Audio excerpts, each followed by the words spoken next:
તો છોટાઉદેપુરના પાવી જેતપુર નજીક ડાયવર્ઝન પાણીમાં ધોવાયું। પાણીના પ્રવાહથી મોટું ગાબડું પડ્યું। ભારજ નદી ઉપર 2 કરોડના ખર્ચે બનાવવામાં આવ્યો હતો ડાયવર્ઝન। ભારે વાહનો માટે હાલ ડાયવર્ઝન અવરજવર માટે બંધ કરાયા છે। ભારજ નદી પર બનાવેલા પુલનો એક ભાગ બેસી જતા સ્ટેટ હાઈવે પર ડાયવર્ઝન બનાવવામાં આવ્યું હતું। ડાયવર્ઝનની કામગીરીમાં ધ્યાન ન આપતા 2 કરોડ રૂપિયા પાણીમાં વહી ગયા છે। ત્યારે નદીનો પ્રવાહ વધતા ડાયવર્ઝનમાં ગાબડું પડ્યું છે। સાથે જ પ્રકારના દ્રશ્યો પણ સામે આવ્યા। ભારજ નદી પરનું ડાયવર્ઝન ધોવાયું છે તો પાણીના પ્રવાહથી ડાયવર્ઝનમાં મોટું ગાબડું પડ્યું છે। મહત્વનું છે કે 2 કરોડના ખર્ચે આ ડાયવર્ઝન બનાવવામાં આવ્યો હતો, જેના પર પાણી ફરી વળ્યું છે।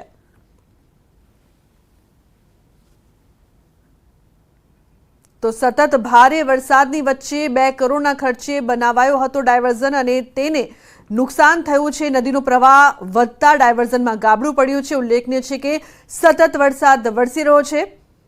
શૈજબ જોડાયા છે ફોન લાઈન પર વધુ માહિતી માટે। શૈજબ, શું વધુ માહિતી? જી લુબના, છોટાઉદેપુર જિલ્લાની અંદર ગઈકાલથી જ ભારે વરસાદ વરસી રહ્યો છે અને ખાસ કરીને પાવી જેતપુર નજીક જે પુલ આવેલો છે ભારજ નદી ઉપરનો, 2 વર્ષ પહેલા પુલનો જે પાયો બેસી ગયો હતો તેના કારણે સરકારે 2.25 કરોડના ખર્ચે બાજુની અંદર ડાયવર્ઝન બનાવવામાં આવ્યું છે। પરંતુ સિઝનમાં પહેલીવાર આજે નદીની અંદર પાણી આવ્યું છે, તેને લઈને આજે ડાયવર્ઝન છે તે ધોવાઈ ગયું છે। એટલે પહેલા જે વરસાદની અંદર જે રીતે 2.25 કરોડ રૂપિયા સરકારના પાણીમાં ગયા હોય તેવું લાગી રહ્યું છે। સાથે સાથે સ્થાનિક લોકો આક્ષેપ પણ કરી રહ્યા છે કે આજે ડાયવર્ઝન જ્યારે બનતું હતું ત્યારે કેટલાક એસો જે કોન્ટ્રાક્ટર છે તેઓ જે રીતે કામ કરતા હતા તેમાં ભ્રષ્ટાચાર થયાના આક્ષેપો પણ થઈ રહ્યા છે। જ્યારે હાલ જે આજે નેશનલ હાઈવે નંબર 56 છે, બોડેલીથી મધ્યપ્રદેશ જવાનો મુખ્ય હાઈવે છે, હાલ તો બંધ કરાયો છે કારણ કે જે પાણી છે ઉપરથી ટોપિંગ થઈને જઈ રહ્યું છે અને જે ગાબડું પડ્યું છે તેના કારણે તંત્ર દ્વારા તાત્કાલિક ધોરણે આ જે માર્ગ છે તેને બંધ કરવામાં આવ્યો છે। જી લુના। જી બિલકુલ, આભાર આ સમગ્ર માહિતી બદલ। તો 2 કરોડના ખર્ચે બનાવવામાં આવ્યો હતો આ ડાયવર્ઝન, જેને મોટા પાયે નુકસાન।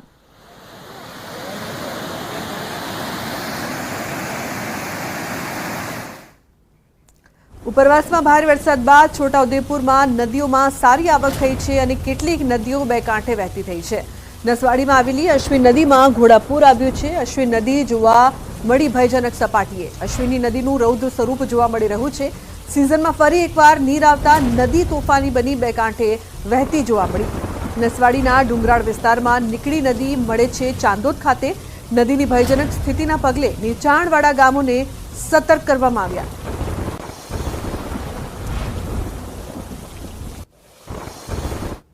વરસાદની બીજા રાઉન્ડની ધમાકેદાર એન્ટ્રી રહી। લાંબા વિરામ બાદ થયેલા વરસાદે અનેક નદીઓ જે છે તેને પૂરની સ્થિતિ સર્જી હોય તે પ્રકારના દ્રશ્યો જે છે તે જોવા મળી રહ્યા છે। આપ જે દ્રશ્ય જોઈ રહ્યા છો તે નસવાડી વિસ્તારમાં આવેલી અશ્વિન નદીના વહેણના દ્રશ્યો છે કે જ્યાં ઘોડાપૂર આવ્યું હોય તે પ્રકારની સ્થિતિ જે છે તે જોવા મળી રહી છે।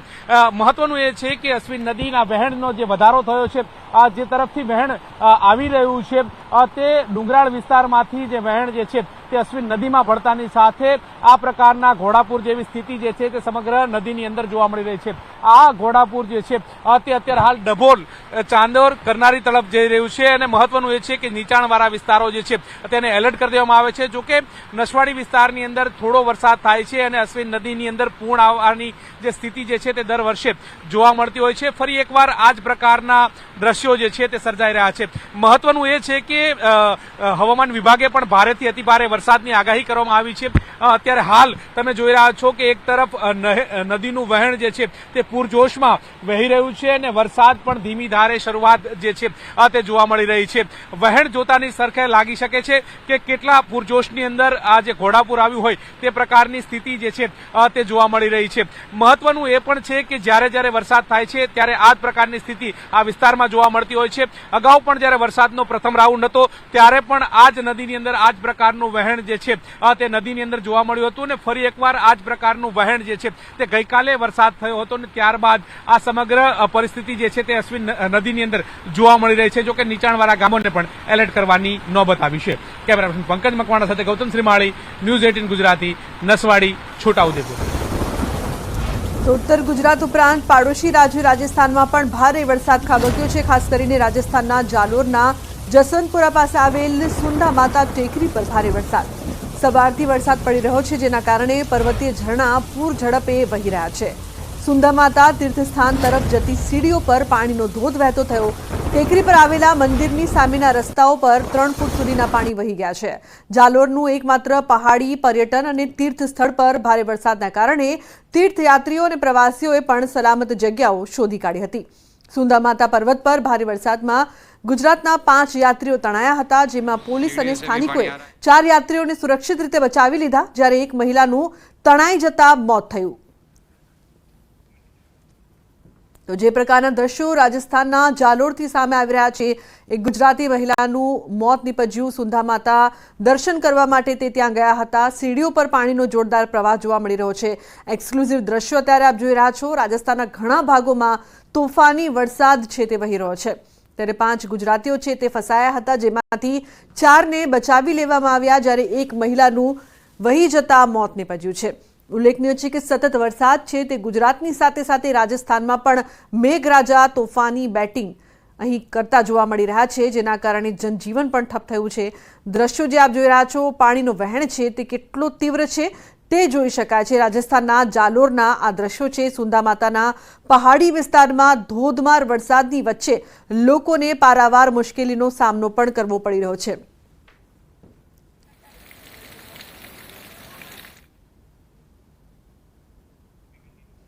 મહેસાણા જિલ્લાના વિજાપુરમાં ધોધમાર વરસાદ ખાબક્યો છે। શહેરભરમાં ઠેર ઠેર વરસાદી પાણી ભરાયા છે, ત્યારે વિજાપુર એસટી ડેપો નજીક આવેલા રેલવે ઓવરબ્રિજના ગરનાળામાં વરસાદી પાણી ભરાયા છે, ત્યારે રાહદારીઓ વાહન ચાલકો ગરનાળાના પાણીમાંથી જીવના જોખમે પસાર થવા મજબૂર બન્યા છે। લોકોએ તંત્ર પાસે ગરનાળામાંથી પાણીના નિકાલની માંગ પણ કરી છે।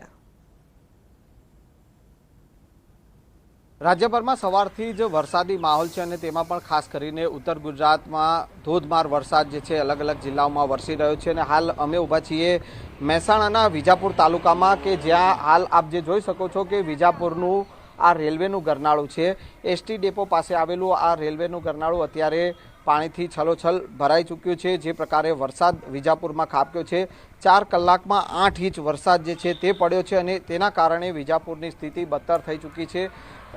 અનેક જગ્યા જે છે નીચાણવાળા વિસ્તારો જે છે ત્યાં વિજાપુરમાં પાણી ભરાયા છે અને એમાંનું આ જે છે રેલવેનું ગરનાળું છે। જો કે ગરનાળાનું એક તરફનું અંડર કન્સ્ટ્રક્શન કામ જે છે તે થઈ રહ્યું છે અને બીજી તરફ આપ જે જોઈ શકો છો કે વાહન ચાલકો, જે 2 વ્હીલર ચાલકો હોય કે 4 વ્હીલર ચાલકો હોય કે રાહદારીઓ હોય, તે લોકો જે છે તે અહીંયાથી પસાર થઈ રહ્યા છે। પરંતુ જે પ્રકારે પાણી ભરાયું છે, ગરનાળામાં પાણી ભરાયું છે અને તેના કારણે ક્યાંક ને ક્યાંક લોકોને મુશ્કેલીનો સામનો કરવો પડી રહ્યો છે અને જે સ્થિતિ જે છે તે અત્યારે વિજાપુરની અનેક જગ્યાએ જે નીચાણવાળા વિસ્તારોમાં પાણી ભરાયા છે અને તેના કારણે સ્થિતિ બદતર થઈ ચૂકી છે। કેમેરામેન શૈણિક મહેતા સાથે સંજય ટાંક, ન્યૂઝ 18 ગુજરાતી, વિજાપુર। તો બનાસકાંઠા જિલ્લામાં સાર્વત્રિક મેઘમહેર છે, ત્યારે ડીસામાં ધોધમાર વરસાદ વરસ્યો। વરસાદ વરસતા ધોળિયાકોટ વિસ્તારમાં પાણી ભરાયા। ધોળિયાકોટ વિસ્તારમાં આવેલ અનેક સોસાયટી પાણીમાં ગરકાવ થઈ છે। હરિઓમ પાર્ક, ઇન્દિરાનગર સહિત સોસાયટીમાં પાણી ભરાતા હાલ સ્થાનિકોમાં રોષ જોવા મળી રહ્યો છે। રસ્તાઓ પર વરસાદી પાણી વહેતા થયા। ધોળિયાકોટ વિસ્તારના રસ્તાઓ પર પાણી ભરાતા સ્થાનિક મુશ્કેલીમાં મુકાયા છે। 2.5 ઇંચ વરસાદમાં સમગ્ર ડીસા શહેર પાણી થઈ ગયું છે। છોકરાનું સ્કૂલ ખેડૂતે મૂકવા, શાકભાજી બીજું અહીંયા બહુ તકલીફ પડે છે અને અહીંયા પાણીનો કોઈ નિકાલ જ નથી। ચોમાસામાં વરસાદ જ્યારે અહીંયા આવે છે ત્યારે બધું અહીંયા પાણી, આ બાજુનું જે એરપોર્ટનું પણ બધું અહીંયા આવીને સંગ્રહ થાય છે, એનો આગળનો કોઈ નિકાલ જ નથી। ખૂબ પાણીની મુશ્કેલ પડે છે। 2-2 ફૂટ પાણી ભરાય છે। કોઈ નગરપાલિકાવાળા કોઈ આવતા નથી, કોઈ સંભાળ લેવા આવતા નથી, કોઈ દેખતા નથી કે કેવી રીતે તકલીફ પડે છે। માણસ જોવા આવવું પડે કે ભાઈ શું થાય છે, શું તકલીફ છે, માણસ તો સંભાળ તો લેવી પડે ને એમને। નગરપાલિકાનો આ વિસ્તાર છે એટલે થોડું કરવું પડે યાર, પણ કોઈ સંભાળ લેતા નથી કોઈ। અને વોટ લેવા માટે બધા એવું આવતા રહે છે, પણ કોઈ કરતા નથી। બોલો, વોટ લેવા આવતા આ નથી જોતા, નથી કરતા। અહીંયા વરસાદ થોડો આવે, પાણી ખૂબ ભરાઈ રહ્યું છે અને ખૂબ જ મુશ્કેલી પડી રહી છે। સાધન પણ અહીંયા બંધ થઈ જાય છે પાણીના ભરાવાના કારણે। અને સોસાયટી અંદર જે નગરપાલિકાના સદસ્યો જીતેલા છે એ આ પાણીનો કોઈ નિકાલ કરતા નથી અને ક્યારે પણ કોઈ જોવા આવ્યું નથી નગરપાલિકામાંથી, અને કોઈ સમસ્યાનું સમાધાન નીકળતો નથી। ડીસા શહેરમાં પડેલા 2.5 ઇંચ વરસાદથી સમગ્ર ડીસા શહેર પાણી થઈ ગયું છે। આપ દ્રશ્યમાં જોઈ શકો છો કે આ ધુળિયા કોટ વિસ્તાર છે ડીસાનો કે જ્યાં અલગ અલગ સોસાયટીઓ આવેલી છે તે સોસાયટીના રસ્તાઓ અત્યારે સ્વિમિંગ પુલ બન્યા છે। રસ્તાઓ સ્વિમિંગ પુલ બનતા જે વાહન ચાલકો તેમજ સ્થાનિક રહીશો છે તેમને મુશ્કેલીનો સામનો જે છે તે અત્યારે કરવો પડી રહ્યો છે, કારણ કે શાકભાજી લેવા જવું હોય, બજાર જવું હોય કે પછી વિદ્યાર્થીઓને શાળાએ મૂકવા હોય તો બાળકોને કઈ રીતે શાળાએ મૂકવા તે પણ એક પ્રશ્ન અહીંયા બન્યો છે। અને આપ જ્યાં નજર કરો ત્યાં રસ્તાઓ પર પાણી ભરાયેલા અત્યારે જોવા મળી રહ્યા છે।